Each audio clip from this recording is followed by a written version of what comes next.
IPL మెగావారంలో 26.75 కోట్లను Shreyas Iyer దక్కించుకున్నాడు. Punjab Kings అతన్ని తీసుకుంది. ఐపీఎల్ 2024 సీజన్ విజేతగా నిలిచిన కేకేఆర్కు సారథిగా శ్రేయస్ ఉన్న సంగతి తెలిసిందే. కానీ రిటెన్షన్లో మాత్రం అతన్ని కోల్కతా మేనేజ్మెంట్ పక్కన పెట్టింది. దీంతో మెగావేలంలోకి వచ్చేసి భారీ మొత్తం దక్కించుకున్నాడు.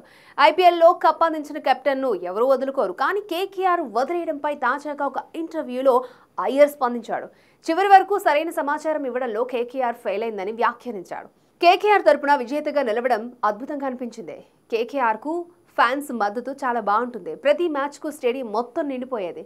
అక్కడ గడిపిన ప్రతి క్షణం ఆస్వాదించా. ఐపీఎల్ ఛాంపియన్గా నిలిచిన తర్వాత చాలాసార్లు మాట్లాడుకున్నాం, కానీ ఎప్పుడు రిటెన్షన్ అంశం చర్చకు రాలేదు. అసలు ఏం జరుగుతుందో తెలియక అయోమయానికి లోనయ్యా. సరైన సమాచారం లేకపోవడం వల్ల ఇదంతా జరిగింది. చివరికి విడిపోయే వరకు వచ్చింది.